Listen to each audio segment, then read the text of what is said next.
E teve, assim, algum desafio insano? Tipo, o maior desafio que você teve dentro de uma reforma? Em termos tipo, de reforma? Pegou total de surpresa?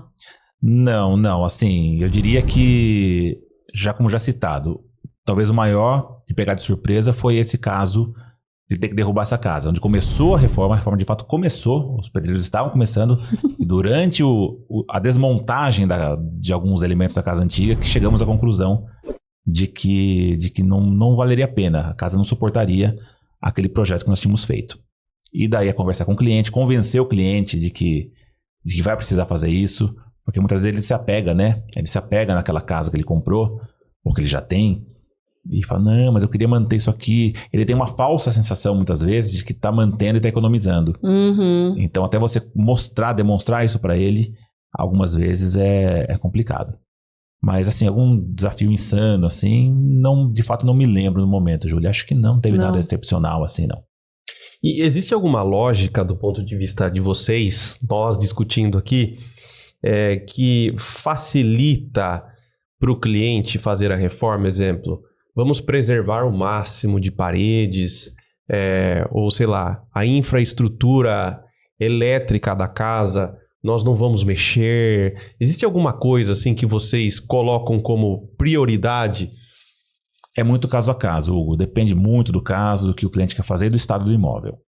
É claro que, geralmente, manter a integridade da estrutura, se conseguir manter a estrutura da casa do ponto de vista externo, né? As principais paredes, a laje, se a casa tiver laje, a cobertura, tal. Se conseguir manter esses elementos, é meio caminho andado, né? E fazer intervenções no interior da casa, por exemplo.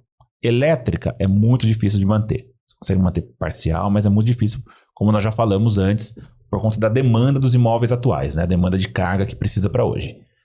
Agora, eu diria que estruturalmente mesmo, a casa tem que ter uma estrutura boa, né? Uhum. Estruturalmente ela tá íntegra para resistir às alterações e se manter ali por os próximos anos inteira, né? Então a parte estrutural seria o carro-chefe que leva a gente a decidir por reformar algum imóvel ou não.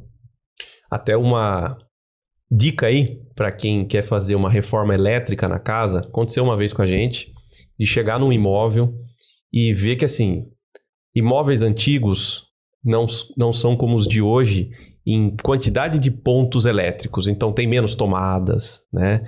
E a pessoa falou assim, poxa, Hugo, olha, tudo fio rígido aqui e tal, tem pouca tomada na casa, não sei o quanto isso vai funcionar daqui para frente. O que a gente faz? Os eletricistas vêm aqui e cobraram tanto para trocar toda essa enfiação, vão ter que entrar debaixo do telhado, porque isso não era passado dentro das lajes. Não, e muitas vezes, geralmente, os conduítes são pequenos, apertados, não tem espaço para passar. Não passa mais nada. Para passar os novos fios.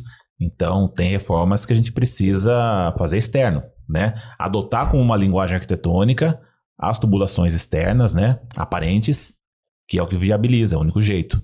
Ou até do ponto de vista construtivo, né? Se a casa não tiver forros, fazer uma tubulação externa, né? Faz forro. Esconder com forro isso. Sim. E tratar como uma elétrica nova, né? Sim.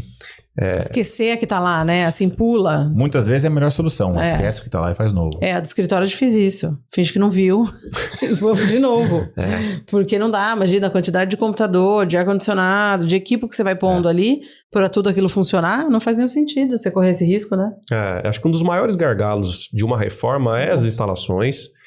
A hidráulica também, quando é muito antiga, né? Assim, a gente também tem esse desafio. Eu temo muito pela hidráulica, porque a hidráulica, principalmente esgoto, água pluvial que passa nos corredores, Isso. Às vezes acontece recalque, com o tempo vai, né, abaixando, e aí o cara coloca um piso novo lá, sem investigar como é que tá essa hidráulica, e aí aparece um problema depois, tem que tirar o piso novo, né? Então isso acontece muito. E cobertura também, dá muito problema. Casas antigas, muito problema de infiltração, né? Você chega lá, as lajes todas marcadas, né? É exatamente o que eu tava falando do escritório. O telhado antigo, né? E aí não dá. A hora que deu essas chuvas insanas aqui em Sorocaba, tem aumentado, foi incrível. Né, de volume agora, de frequência, né? Foi incrível, assim. Tem que tomar muito cuidado com isso, sim. Mas isso tanto para uma casa antiga como uma casa nova. Exatamente. Eu falo que, falando em chuva, né, tubulação dos telhados não tá aguentando, ralo não tá mais aguentando. Então, existe uma norma de quantidade de ralo, metro quadrado, que já caiu por Tá terra, ultrapassada, né? Tá ultrapassada, É. assim, não faz nenhum sentido. Então, assim, as chuvas estão bem malucas mesmo, culpa é nossa, certo? Mas a gente tem que pensar nisso na reforma. Isso independente, na reforma, no imóvel novo, seja onde for, esse é um problema que cada vez mais nós temos que nos atentar.